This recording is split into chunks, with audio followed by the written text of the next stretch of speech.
ساعت 5 صبح طبق معمول بلند شدم تا برم سر کار. از غذا زد و وسط اتوبان ماشین من خراب شد.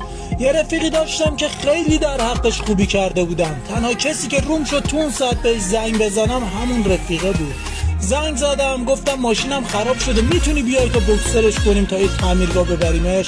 اونم گفت سری خودمو میرسونم. منم آدرس دادم و اونم قطع کرد. گذشت نیم ساعت، یک ساعت، دیدم خبری ازش نیست. هر چقدرم دیگه زنگ میزدم ناکس گوشیش هم دیگه جواب نمیداد. با خودم گفتم من ساده رو ببین، آخه مگه تو این زمونه رفیق پیدا میشه؟ من الکی خودمو کوچیک کردم، نباید زنگ میزدم. همینجوری که داشتم با خودم صحبت میکردم یه ماشینی اومد، دیدم رفیقم، تعجب کردم.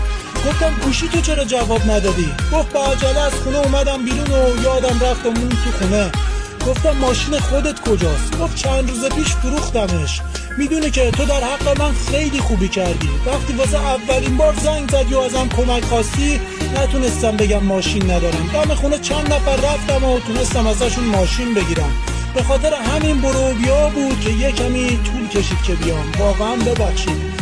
رفتم و بغلش کردم، گفتم راستشو بخوای وقتی جواب ندادی با خودم گفتم تو این زمونه دیگه رفیق پیدا نمیشه. ولی الان که اینجایی فهمیدم کسی که بخواد خیرش بهت برسه میرسه. اینو بدون از رفاقت با تو هیچ وقت پشیمون نمیشم، چون تو تنها کسی هستی که همیشه و همه جا میتونم روت حساب کنم. ببینم یاد کدوم رفیقت افتادی؟ بفرست واسه همون.